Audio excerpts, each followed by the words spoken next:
Bismillahirrahmanirrahim. Wa alla ya'taqida fardan min furudiha sunnatan. Dan dari yang ketujuh tentang syarat sah sholat, setelah kita pelajari dan baca bersama, syarat sah sholat yang pertama adalah suci dari dua hadas, baik itu hadas kecil maupun hadas besar. Yang kedua, suci dari najis, baik pada pakaian, badan, dan tempat, baik itu najis mukhaffafah, najis mutawassithah, ataupun najis mughalladah. Yang ketiganya adalah menutup aurat. Syarat sah sholat yang keempat, menghadap kiblat juga masuk waktu yang kelima. Yang keenam. Yang kelima masuk waktu. Yang keenam mengetahui akan kewajiban di dalam sholat, mana bagian-bagian yang fardu. Dan sekarang yang ketujuh, wa alla ya'taqida, jangan meyakini fardon, bahwasanya kewajiban atau hal yang wajib, min furudiha, dari wajib-wajibnya sholat, sunnatan, itu sunnah. Seperti apa contohnya yang di dalam sholat yang sunnah, yang wajib di dalam sholat, baca Fatihah umpamanya. Nah, kita meyakini di hati bahwasanya Fatihah ini hukumnya sunnah, itu tidak memenuhi syarat.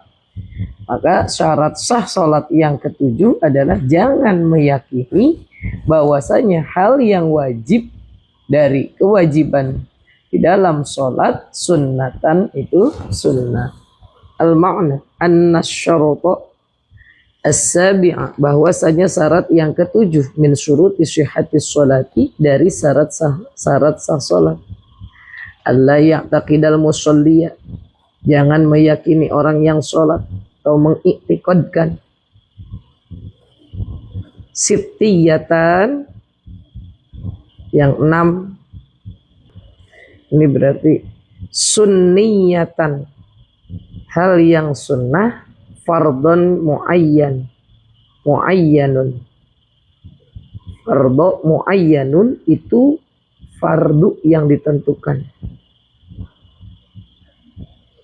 Jadi jangan kita bilang yang sunnah itu wajib, yang wajib itu sunnah. Min furudiha, dari fardunya sholat. Kal fatihati, seperti fatihah, war ruku'i, dan ruku'. Jadi jangan bilang kalau ruku itu kayaknya sunnah, Fatihah itu sunnah bukan wajib. Atau dibalik, yang wajib itu dibilang sunnah. Makanya syarat yang keenam tuh kemarin mengetahui. Syarat yang keenam mengetahui mana yang wajib di dalam sholat. Amal mubahamu, adapun samar atau ragu, ya ingat gitu, udah ngaji sih, tapi sebenarnya Fatihah sunnah, cuma ragu, udah dikerjain. Fala yadurru, maka tidak membahayakan, maka tidak mengapa, i'tiqadu sunniyatan, sunniyatahu, sunnahnya yang dikerjakan tadi itu. Kaan yang takidah, seperti meyakini sunniyatan wahidun, sunniyatun wahidun, sunnah yang satu. Minar ruku'i, dari ruku. Oh iya, rukunya wajib, baca tasbihnya sunnah. Wasujudu, dan sujudnya wajib, bacaannya sunnah. Min ghairi ta'yinin, tanpa menentukan. Tapi yang mana nggak tahu gitu ya. Umpamanya amal mubham ini kan kembalinya ke amal mubham. Jika ia samar-samar, pokoknya dia yakinin bahwasanya di dalam ruku itu ada yang wajib, ada yang sunnah, tapi nggak tahu nih yang mananya. Itu nggak masalah. Yang penting tahu bahwasanya kewajiban yang di dalam sholat harus dikerjakan.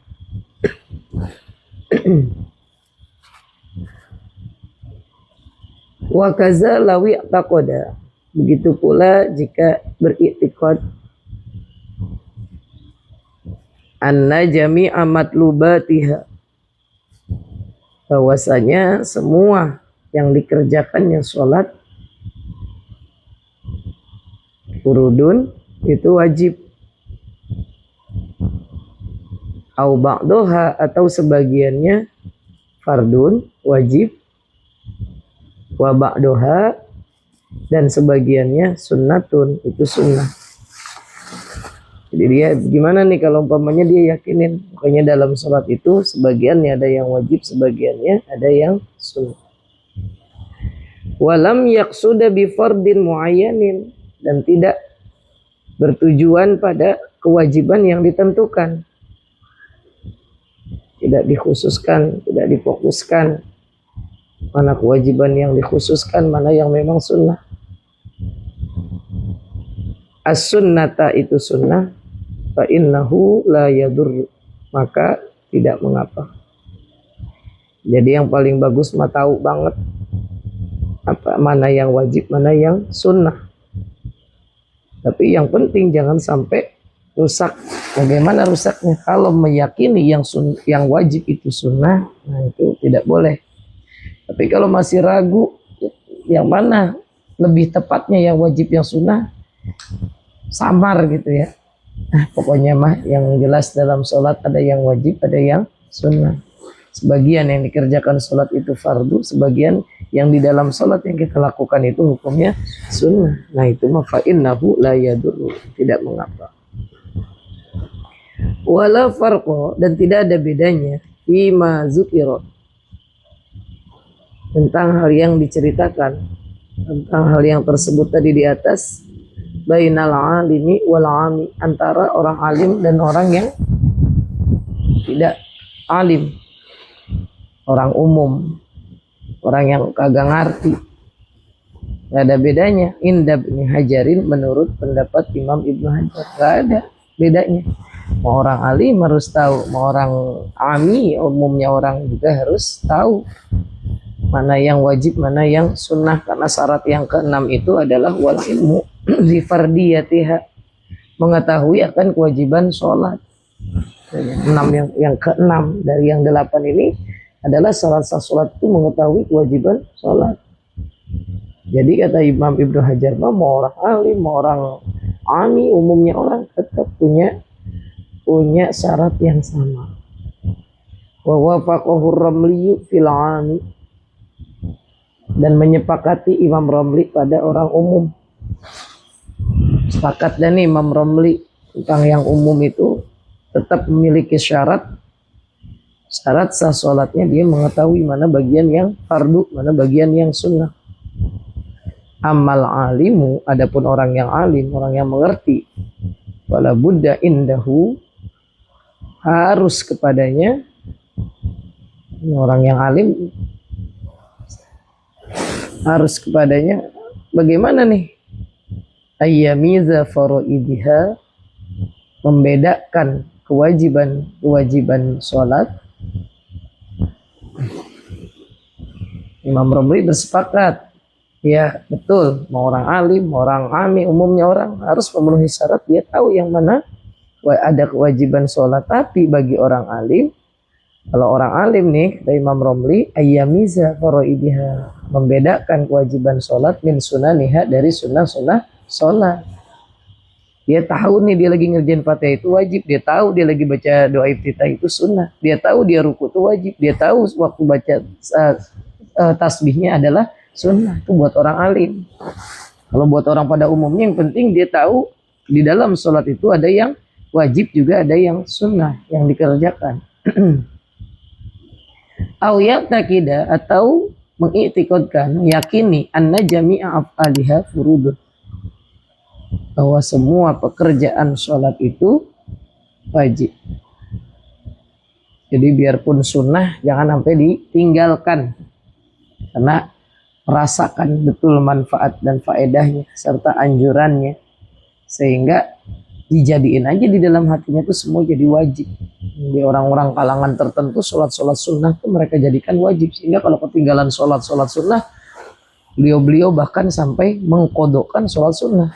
Kalau sholat sunnah aja sampai dikodok, apalagi sholat wajib. Wal alimuhuna, adapun orang alim di sini,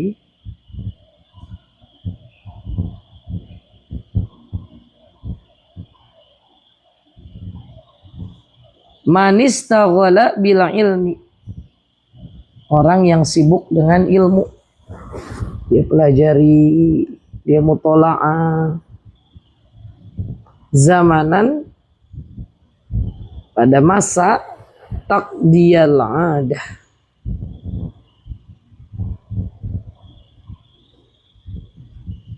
untuk mengerjakan kebiasaan. Jadi kebiasaannya memang disibukkan dengan ilmu. An yamiza bainal fardhu was sunnah, agar dapat membedakan antara fardu dan sunnah.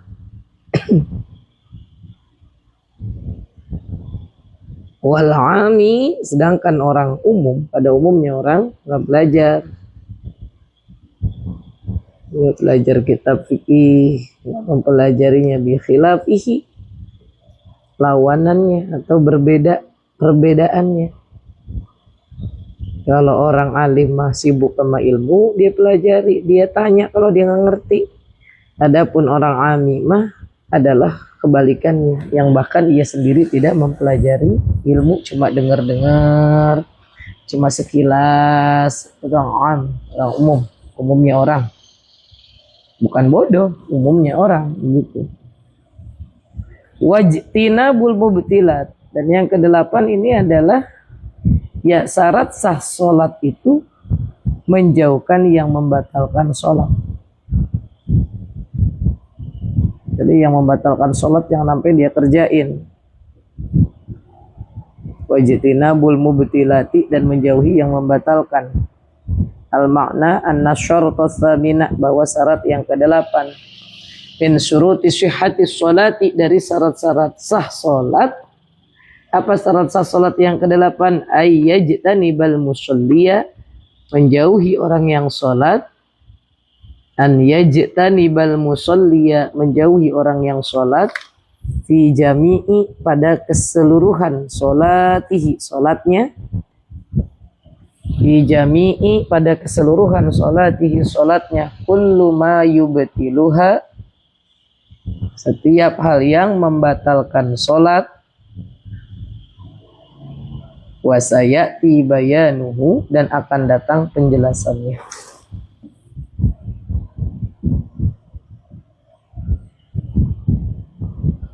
Jadi di awal kemarin bahwasanya syarat sah sholat itu banyak, akan tetapi di sini dititik, supaya dititikkan atau digaris bawahi, yaitu ada 8 syarat sah. Yang pertama adalah suci dari 2 hadas, yang kedua dia suci dari najis, ketiga tutup aurat, yang keempat menghadap kiblat, yang kelima masuk waktu, yang keenam mengetahui akan kewajiban sholat, dan yang ketujuh bahwasanya jangan meyakini bahwa yang fardu dari fardunya sholat itu sunnah, dan yang kedelapan menjauhi yang membatalkan sholat. Wa baqiya min syuruti sihhati sholati, dan sisanya daripada syarat-syarat sah sholat, artinya yang tidak tersebut dalam 8 ini. Al-islamu, 1 Islam, wa tamyizu, dan 2 tamyiz, itu bisa membedakan, cerdik atau dewasa, cerdik. Wal ilmu, dan ilmu, bi kaifiyatiha, dan wal ilmu, dan mengetahui bi kaifiyatiha, dengan tata cara sholat. Tahu gimana caranya sholat tuh. Bi ayya arifa aqwaliha, dengan mengetahui ucapan di dalam sholat. Tahu lagi ruku tuh ada tasbih, ya tidak tahu dia. Wa af'aluha, dan pekerjaan sholat. Wa tartibiha, dan susunan-susunan sholat. Yang 8 mah tadi, yaitu sampai dengan mengetahui yang mana yang wajib, yang kemudian yang mengiktiqadkan bahwasanya jangan sampai meyakini bahwa yang wajib itu sunnah, menjauhi yang membatalkan sholat. Nah, selebihnya tuh yang tidak termuat dari 8 poin tadi. Yang pertama, syarat sah sholat itu haruslah orang Islam. Yang kedua, tamyiz, dia bisa sah.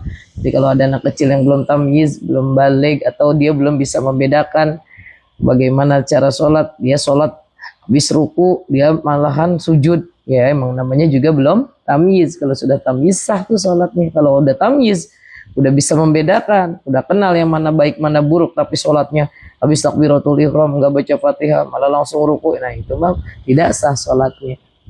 Wal ilmu bi kaifiyatiha, dan mengetahui dengan tata cara sholat, mengetahui apanya? Di ayyarif aqwaliha, mengenal, tahu ucapan sholat, doa iftitahnya, baca Fatihahnya, baca surahnya, bacaan sujudnya, bacaan rukunya, bacaan i'tidalnya, duduk di antara dua sujudnya.